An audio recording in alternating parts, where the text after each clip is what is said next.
Hi guys, my name is Jacob. I'm a graduate student here at SF State University, and today I'm presenting my three-man thesis. I'm a proud member of the Mark Chan Lab, and in the Chan Lab we localized the vacuole of the yeast in order to answer pertinent questions in the field of cell and molecular biology. Along with imaging the vacuole of the yeast, we also create 3D renders, which are important to create an extra depth of information about the vacuole. You may be familiar with the model organism yeast because of its applications in baking and brewing. Bakers and brewers utilize yeast to create molecules such as carbon dioxide and ethanol, but what you might not know is that yeasts are actually useful in industry and medicine to create other precursor molecules and biofuels, fumigants, etc. And during time that we need to transition from fossil fuels to green energy, I think that research into bioreactors and simple single-celled organisms is going to be very important for society's future in general.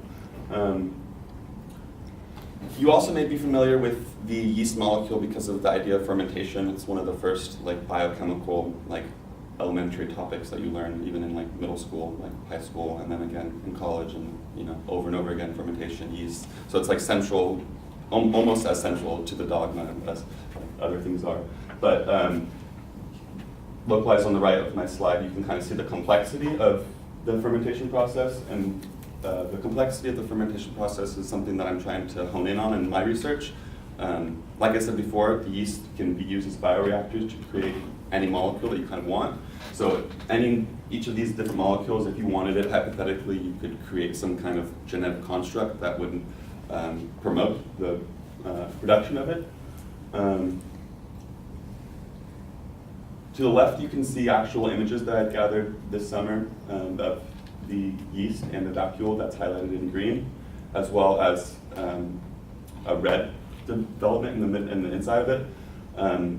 Central to the idea of my thesis is that we can utilize tools of fluorescent microscopy to answer questions about metabolism. Theoretically, since the vacuole is the degradation site of the whole cell, we can create a model of fluorescence to productivity and utilize that model to answer questions about the metabolism as a whole. Here you can see the final 3D render of the computational side of our lab. We kind of have a both wet and dry side to our lab, where we plate our yeast and use different genetic constructs, but we also have a computational side where we create 3D models. And through this 3D model, we're actually able to get more information about the vacuole, about surface area, size, and location.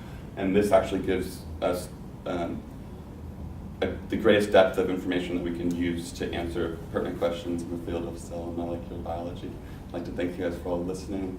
I'd like to thank my lab mates, my advisor, and my wonderful teachers here at SF State. Thank you.